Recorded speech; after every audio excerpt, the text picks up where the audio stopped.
So I'd like to think everybody's waiting around for me. I know you're actually waiting around for the GS5. So unlike Brian's presentation and Sudharma's presentation, I'm going to give you a much broader overview. I'm not going to drill down too deep, but really provide you an overall view of the state of mobile security. So without further ado, so the things we'll talk about are the mobile ecosystem as a whole, talk about some assets that are associated with the mobile ecosystem, those threats that affect the environment, controls within this space, and finally some security awareness at the end.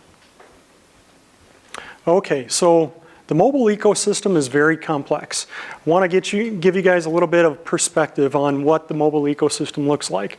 It starts with the consumers. We've got many different types of consumers. I added machines on the bottom. That typically aligns to enterprises, but it shows that there's a different purpose behind it.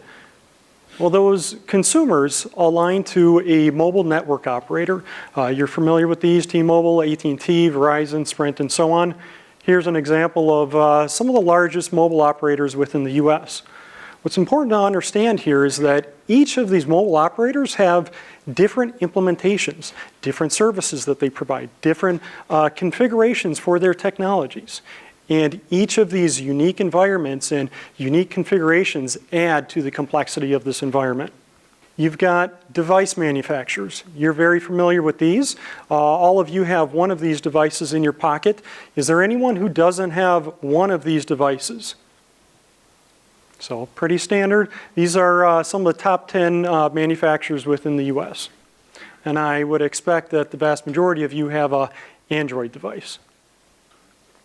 So here we've got chipset manufacturers and the operating system vendors.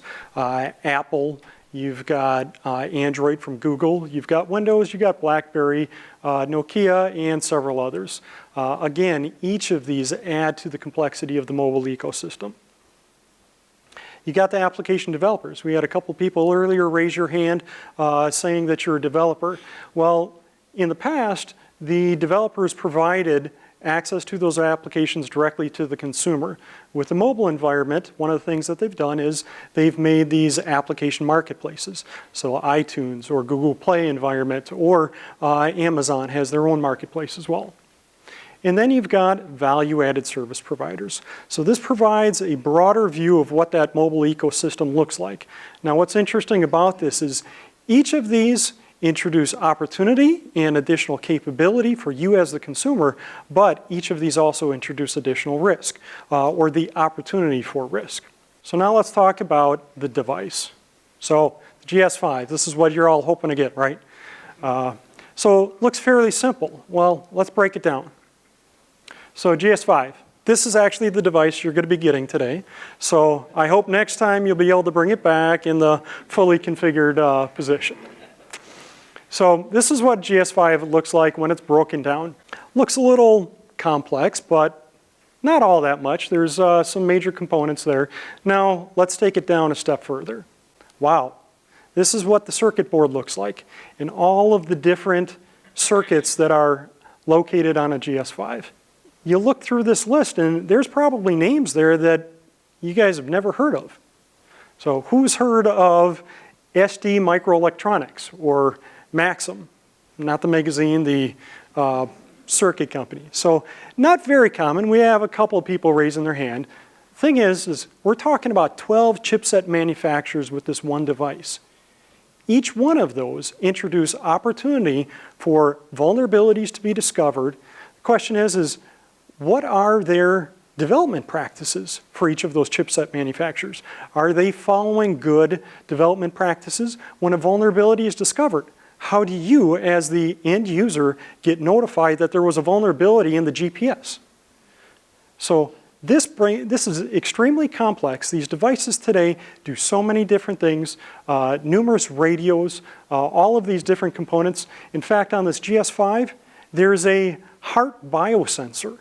So we continue to advance these technologies and bring about new capabilities, but each one of those capabilities can also bring about some risk.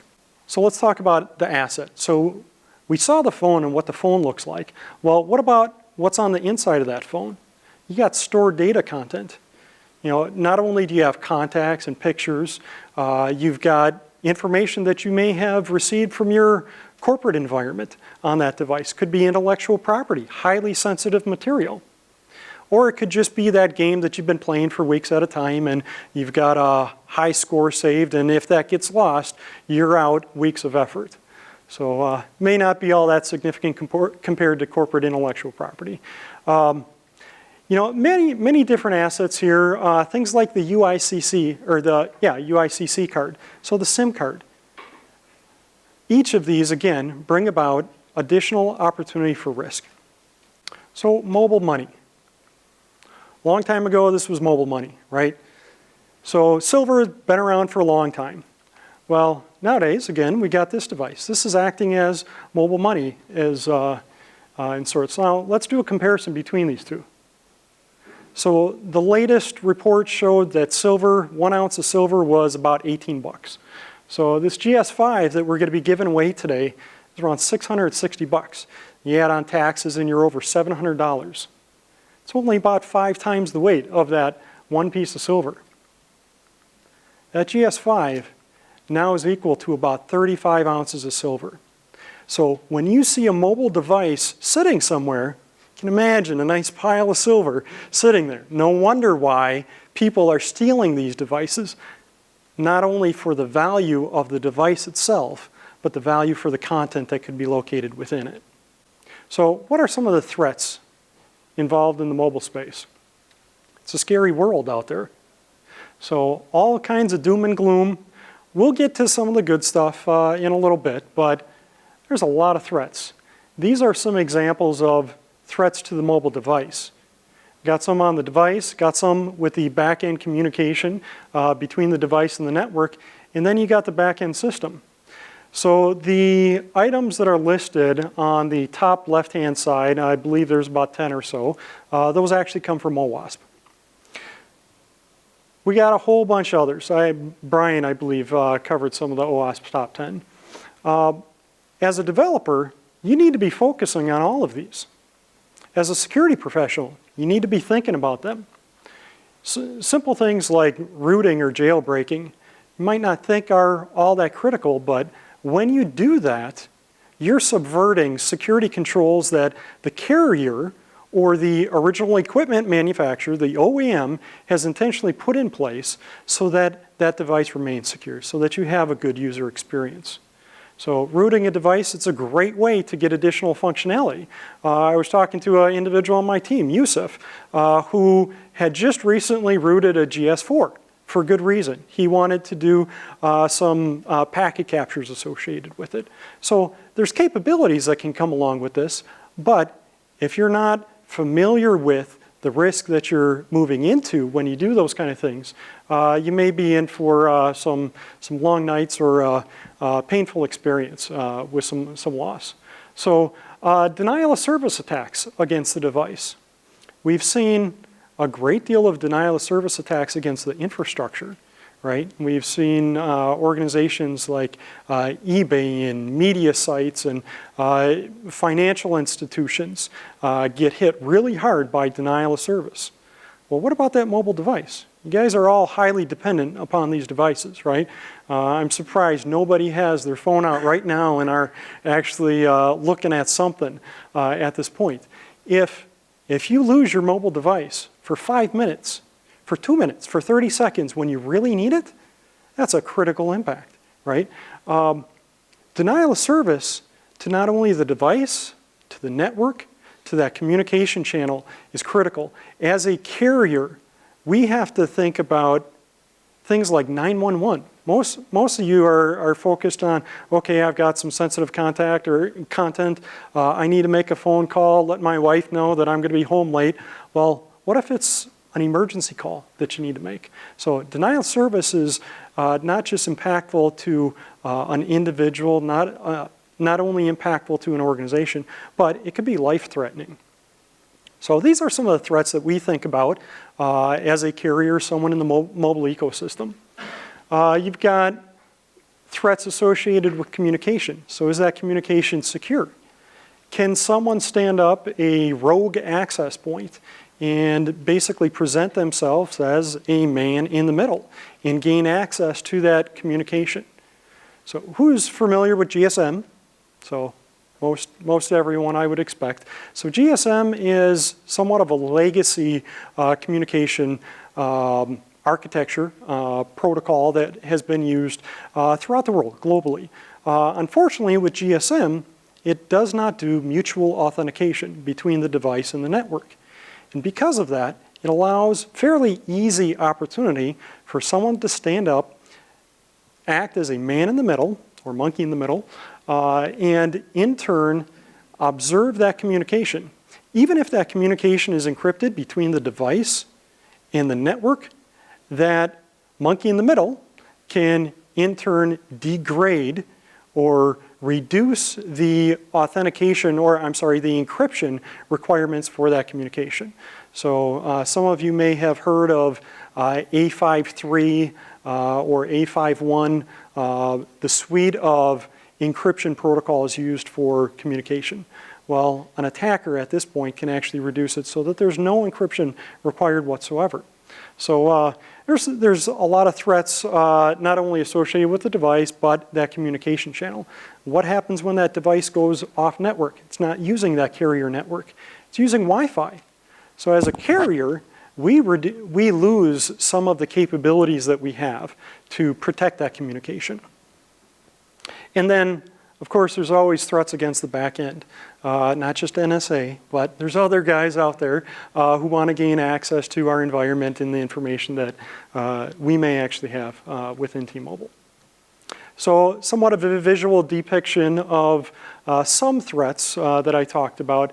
I wanted to show this because this provides a little bit more perspective on some of the different players involved in the ecosystem and the extent at which there's risk out there. And each of these can be a source for an attack.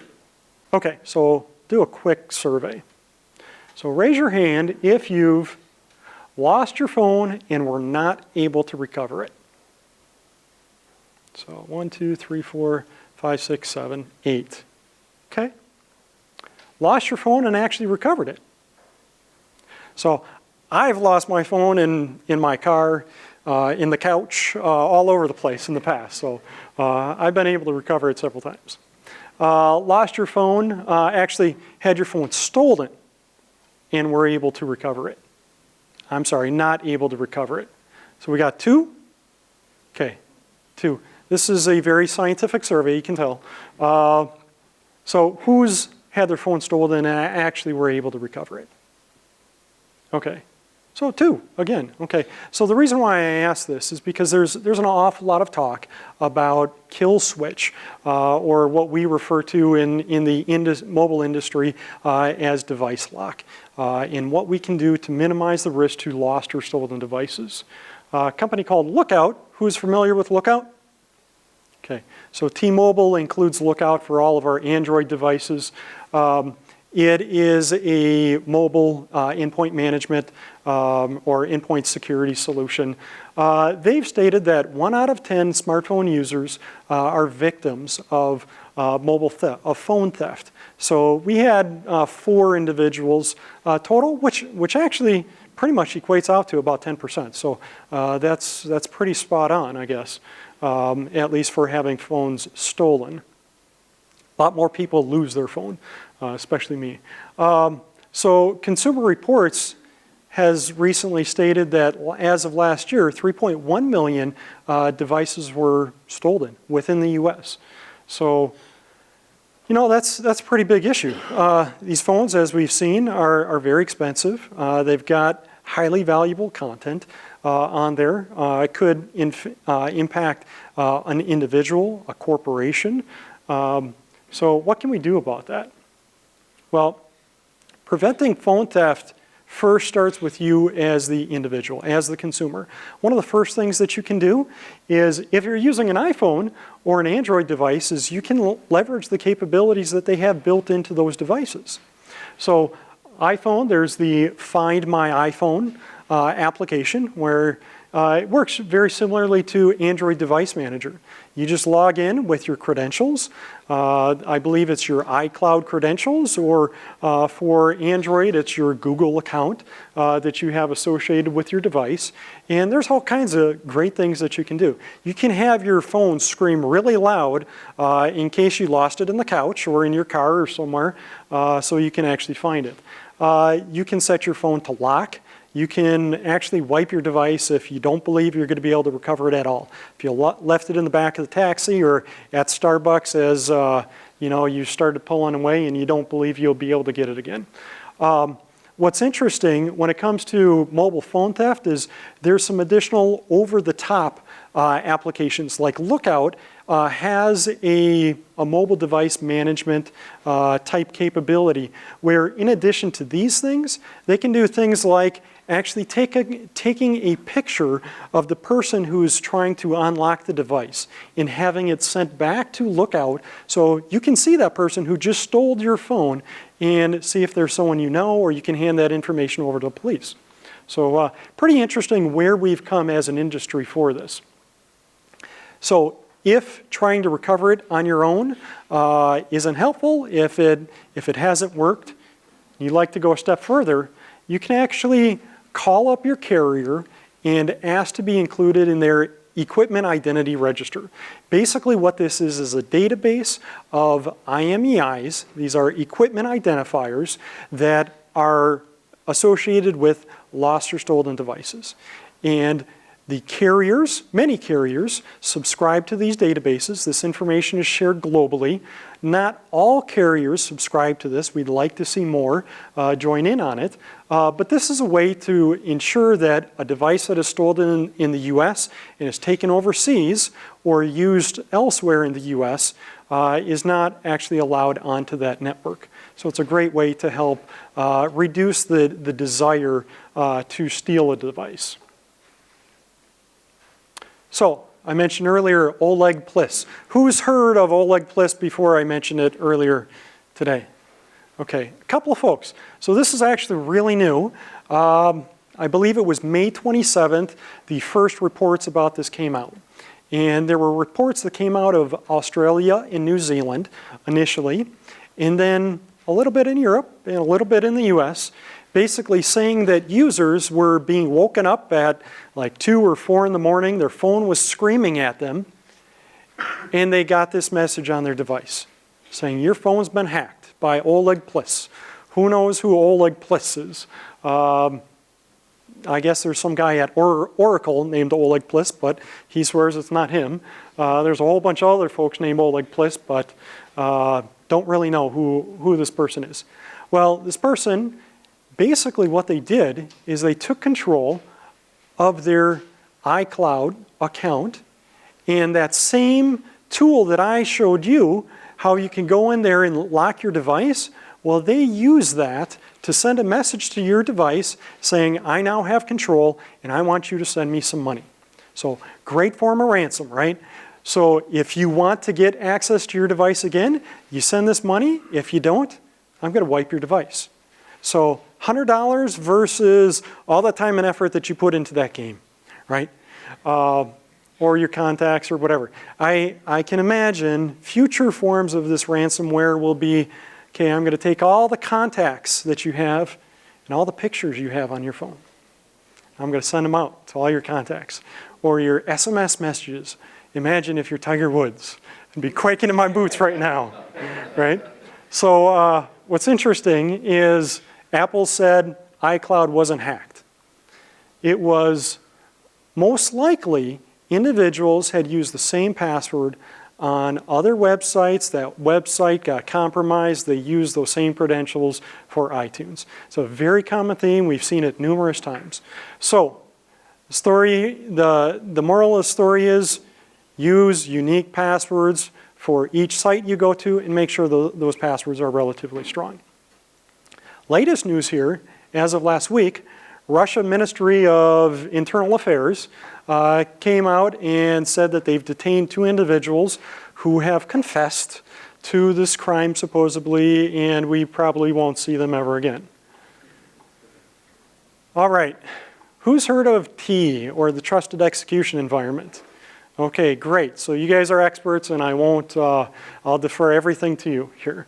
So actually, trusted execution environment is something really important for the mobile carrier, provides some additional capabilities where we can have a higher level of confidence in the application, in the execution of those applications, where we're not dependent on the security of the mobile operating system.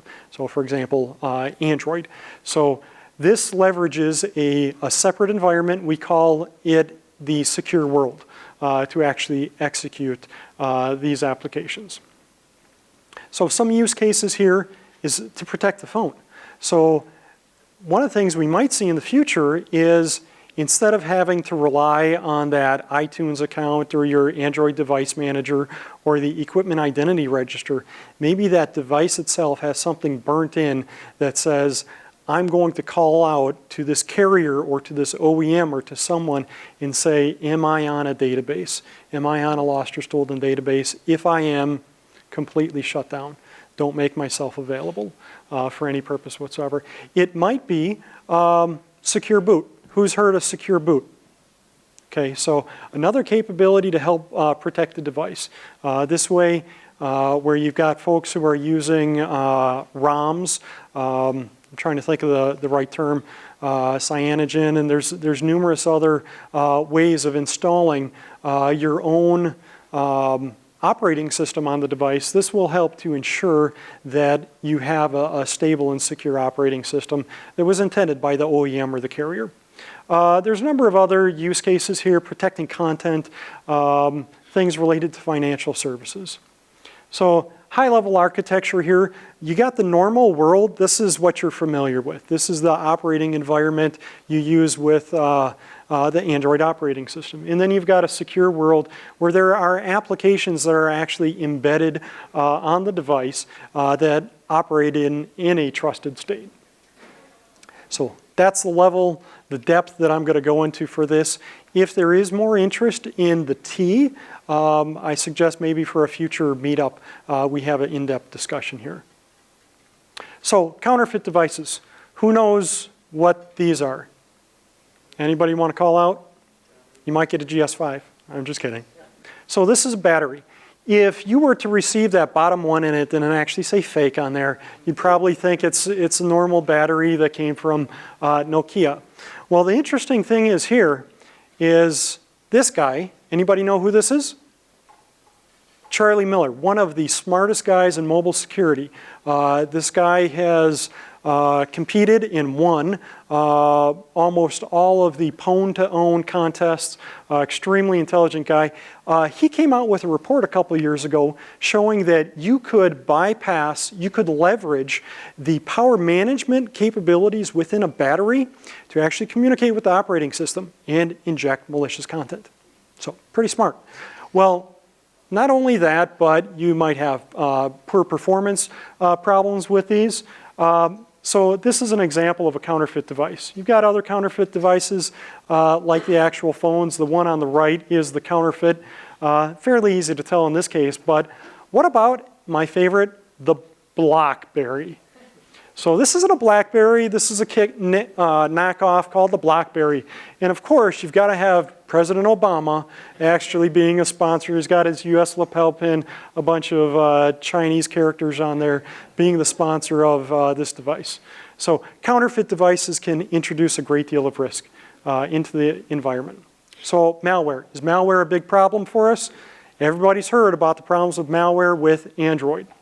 Well, who here has had malware on their Android device that they didn't intentionally put there?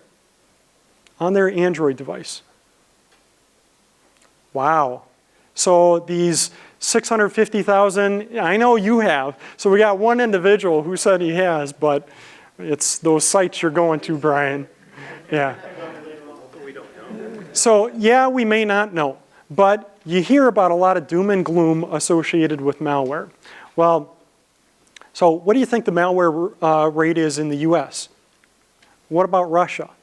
It's probably pretty high, right? With all this media reporting that we hear. Well, within the US, it's about 4%. Think about places like Russia, it's about 70 to 80%. This is the likelihood that you're going to encounter malware within a year. So Android has some great capabilities in place. I'm not going to go into depth about this because I understand that you guys really want to get your hands on that GS5. But as you go down and you look at these layers of defense with Android, you see that it is extremely unlikely, if you're leveraging the capabilities that the carrier, that the OEM, that Google provides you, it's very unlikely that you're going to get malware on your device. So we got some examples. Who's heard of master key vulnerability? So something that came out last year. Although nearly 100% of devices were affected, we got less than 1 in a million chance that you're going to get it. Okay, so finally, we got a bunch of control options. Brian and Sudharma talked about some of those. As security professionals, as developers, it's important that you think about these in leveraging all the different options that might be available. For example, deterrence like that, taking pictures when a device is stolen. So I got a couple final things at the end, some security awareness for you. Top 10 list for mobile application protections when developing those applications. And then when it comes to educating users, this is a couple things that you can share with your users to ensure that they have a good experience. So, any questions? I know I rushed through some of the last few slides. Afterwards, I'll be glad to take some additional questions. But I have some real quick questions for you. Was this helpful? Was this interesting? Okay. What else would you like to know? T? Okay. Anything else? Throw it out if you're interested. Want to hear more about malware? Want to hear more about device theft? So those are things that we can bring up for the next meeting. What kind of things carrier can do to protect this? What can the carrier do? Yeah. Right there. What should the carrier be doing differently? You know what? During a future meetup, we can add that in there. So thank you. Hope this was helpful for all of you. Thank you.